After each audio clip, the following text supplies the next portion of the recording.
Nga ay gagawa ng Store. Oo, tama. Diba ang cute, oh? Oo. Diba? Pero hindi nyo lang alam kung gaano kahirap. Ang hirap na pinagdaanan ng mga... Pero gagawin nating madali para sa inyo. Oo naman. Dahil ang kailangan lamang natin dito sa ating mga tala decoration ay syempre kailangan natin ng gloss na paper. And Kailan then mas maganda yan. colored And of course, papers. colored paper. So paano ba ito inumpisahan? Gagawa muna tayo ng, again, square. Square. So dapat dalawa tayo. So gagawa lang tayo ng square by folding etong ating colored na, or hindi pala ito colored, Gloss. glossy paper. So, ipo-fold lang natin siya. Very simple lang, mga ka-MB. Pagkasama nyo ang kids ninyo dito, for sure, Matutuwa din matutuwa sila. So, ganyan yung magiging itsura niyan. Then, kailangan mo lang siyang gupitin sa gilid niya para makagawa tayo ng square. And then, dahil kasama kita, ikaw din, maggunting ka. So, magiging ganito na siya. Pretty, di Guntingin ba? lang natin sa- Hatiin ulit natin sa gitna para lang makuha natin yung four corners niya na kailangan nating guntingin. Ayan. So, ang ginagawa natin dito, para makuha natin yung mga gilid niya, ganyan. Isang fold. Na-fold lang natin ganyan, tapos sa kabila naman. So, meron na tayong yung parang line dito, kung napapansin nyo yan. Yan yung guguntingin natin. Oo. So, maggugunting tayo ngayon. Eto, yung corner na yan. Pero wag masyado ka-MB, ha? Baka naman mahati. Oo, pag nahati, wag yung itutuloy.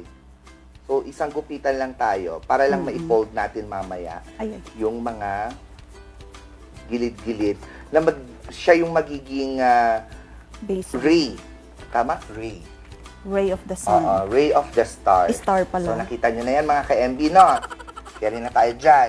Ngayon, ipo-fold na natin siya sa gitna. Okay. Oo. Saan ko hahatiin? Doon sa, yan. Yung apat lang. Oo. Pero wag mong masyadong habaan yung gupit mo para hindi siya magtuloy-tuloy. Kasi may kakilala ako gumawa niyan. Tinuloy-tuloy niya hanggang gitna talaga. Anong nangyari sa iyo? Naging ano ba yan? Pinakita niya sa akin. Sabi ko, bakit mo diniretso? Perfect. Perfect pa rin naman siya, di ba? So, magiging ganyan yung itsura niya, mga ka-M. Ayan. So, dapat lahat ng corners natin gagawin nating Naka-fold dapat naka-fold para maging patulis siya. So, ilalagay natin ngayon sa, gagawin din natin sa kabila. Ikaw nasang area ka na? First part. First pa lang. Ako, konti na lang to. Mas maganda na gamitin natin dito, mga ka-MB, yung matigas na base natin para hindi siya madaling masira. Sobra yung gupit ko. Nasobrahan mo ba? Patingin ang itsura. O, see? Ang tsaka na tuloy niya. Hindi na maganda. Pero na siya pwede pala, perfect. maator mo matdetang ako nada. Pwede nating ayusin yan, mga ka-MB, sa pamamagitan ng scotch tape Glue. or glue. Pwede natin siyang i-glue. Ayan. So, patapos na ako, Miss Vanessa. Saan ka na? Ayan. Nasa level 3 na po. ako. Naka-level 3 ka na. Mauunahan mo pa yata ako. Hanggang level 10 po actually. Maganda din ito na iba't ibang color din yung gamitin natin kasi tayo ngayon yung magnificent blue. Wow! Magnificent blue yung color Shining, niya. shimmering blue. Pwede ding red kung yun yung tema ng Pasko sa bahay ninyo. Depende sa tema. So, eto na ang magiging itsura niya after. Pwede na siya. Ganon. Yung gamit ng, anong tawag mo doon? Mga ninja. Yung mga shimmering. So, since natapos na tayo, ano lang next na gagawin natin dito? Mga ka-MB, ngayon kailangan nating pagdikitin yung na-fold natin. So, dapat ang itsura niya ganito. Dapat matulis talaga siya. Oo. So, paano natin gagawin yan? By using our glue. Oo. Di ba? So, kailangan lang nating lagyan ng glue. Pero mas madikit siya kasi talaga kapag manipis, ano. Kasi yung ginawa ko kahapon, kinapalan ko. Kaya hindi siya nagdikit masyado. Ayun. Ayan. So, pagdidikitin natin ng ganito. Okay. Kita niyo yan? Para magkaroon siya ng parang patayo na bed. Okay, next. Ganon na natin lahat. Lahat? Isahan lang siya. Wow. Well, ano, working smart, ha? Pero mas maganda pag isa-isa. May thrill. Oo. Ayan. Patapos ka na ba dyan? Ang hirap pa lang, daming nalagat. Hindi siya didikit kasi kaagad. So, Ayan. kailangan mo siyang tawag dito, i-spread. Spread out. Na para siyang sandwich. Sandwich spread. Sandwich. Ano siya talaga, mayonnaise. Diba, ang gaganda nung elementary ka ba o nung high school ka ba, pinapa-assignment ka din ng teacher mo ng mga Christmas Mga artwork, decoration. artwork. Oo. Gumagawa kami noon ng Christmas tree. Ang gamit namin ang Christmas tree? Pirla. Oo, Ay, yung puti-puti. sabon. Oo. Oo, yung sabon talaga yung ginagamit doon. Kami naman mga straw. Tapos mga ngati-ngati Oo, ka tapos yung ang gagawin mo doon, Ay, okay. yung Ay, gagawin mo siyang parang star. Mm-mm. Oo. Tapos, yun yung sinasabit-sabit natin. So, pagkatapos nating pagdikit-dikitin, ganito na yung itsura niya. Kita niyo yan, mga Ganyan na ka-MD. din Ang siya. ganda, oh. So, eto yung base natin. Mm-mm. And then, Tapos ka na ba? Malapit isa pa. na. Sige, Meron idikit pang mo na yung isa. Ayan, Ayan. perfect. Okay. Tapos- Next naman, gagawa ulit tayo ng kanyang extra katawan. extra Oo. judicial.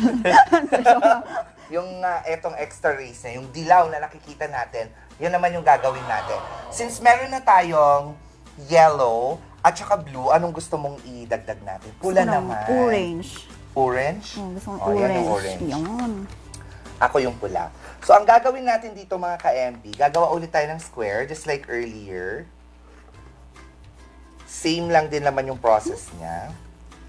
Tapos, guguntingin mo ulit siya. Sabi sa'yo, mas maganda kapag in-spread mo yung kanya. So, after natin tong magunting, ayan, kailangan natin i-fold ulit sa gitna. Mas maliliit naman yung gagawin. Oo. Kasi gagawin natin tong apat. Mm-mm. Apat dapat. Dapat apat. May pasobra. May- Dahil special pa. Oo. So, ayan. Kailangan na natin tong i-fold sa gitna so that we can cut it. Kailangan talaga may basis na. Oo. Ikaw, nakat mo na. Pagkakat. Nagpo-fold pa lang, madam. Ang tagal. Wait, ito na. O, ayan. So, guguntingin na natin siya sa gitna, mga ka-MB. There. Tapos sa kabila din, para maging apat nga siya. Kasi pag hindi siya apat, hindi natin ma-achieve yung 8 rays ng ating Pag hindi siya Yung apat, star. hindi siya dapat. Pag hindi siya apat, hindi siya sapat. dapat. Ay, nako, Miss Ayan. Vanessa. Pero alam mo, super love ko talagang gumagawa ng mga ganito. Artworks. Oo. Maguntingin mo na. So, pag meron na tayong mga squares na maliliit, mga ka-MB, mga ganito, kailangan lang nating i-fold ulit sa gitna, just like what we did doon sa mga galamay nung star nating blue. Ayan. Mas maliliit lang dapat siya para Oo. So, hindi nakita niya niyo po ito. ma-overpower. Ganyan, ang magiging itsura niya. At ang gagawin natin, yung apat, ito na lang ang i-fold mo. Oo, tama. Fold mo na lang siya. Oo nga. So, kailangan lang natin siyang Yan. i-glue yung ulit. Oh, di ba? Madumi talaga ang art, Pero nakakatuwa. pero naman nakakatuwang gawin. Tapos, kailangan lang natin siyang pagdikitin. Just like what we did earlier. Pero alam mo, ito ang mahirap na pag-idikit kasi nga, yung manipis yung tela niya. Ay, Tela. manipis yung consistency ng papel. Hanggang magkaroon tayo ng parang ice cream cone. Halos Ayan. parehas lang dapat siya dito. Oo. And then, what we do after this is mas maganda kung hindi glue. Kasi nga madulas ito. So, ang kailangan natin gamitin dito mga ka-MB, yung glue stick. Tapos, i-assemble lang natin siya na ilalagay dito. Ganyan. So, magiging ganyan yung itsura Itsura niya. Okay. Hanggang ma-achieve natin yung apat, just like the blue one. Pwede pa sigurong dagdagan sa gilid din. Yung mas maliliit. Parang mahirap na nga, di ba? So, ganun lang kasimple mga ka-MB. I-assemble lang natin yung apat, tapos idikit natin using glue gun hanggang ma-achieve natin ang Ganito, ang star na hawak-hawak ko ngayon.